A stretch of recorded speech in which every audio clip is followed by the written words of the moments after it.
sold Stranger Things to Netflix. Over the next couple videos, I'm going to read you the entire document that broke the Duffer Brothers into Hollywood. Back then, it wasn't even called Stranger Things, it was called Montauk. It's basically an 8-hour sci-fi story set in the 1980s on Long Island.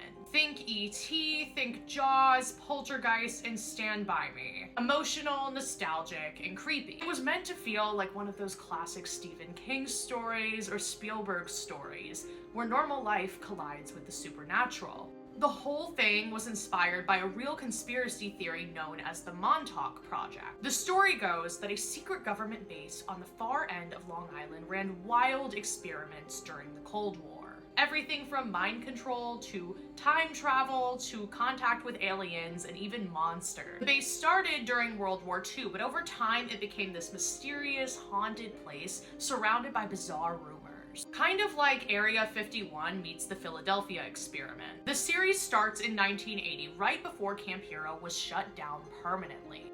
A secret experiment goes wrong and something terrifying escapes. That same night, a boy named Will Byers vanishes into thin air. His friends, his family, and the town police all start searching for him only to realize that something supernatural is happening. They discover creatures from other dimensions that were accidentally released during these experiments. The barrier between worlds starts to rip open. Strange weather, flickering lights, weird growths, and people disappearing one by one. In order to save Will, they team up with this telepathic child named Eleven who had escaped the base. She is their only way to the in-between, a dark reflection of our world, where they'll face horrors that no one can explain. Sounds familiar, right? This is because it is Stranger Things before it was called Stranger Things. It was pretty much the same bones, at least for the story. The original version took place in Montauk, Long Island, instead of Hawkins, Indiana. It was darker, moodier, and leaned way more into the Cold War, paranoia, and the Montauk conspiracy than the current show does. Netflix ended up taking the show on, and they moved the location to Indiana because Long Island was just too expensive.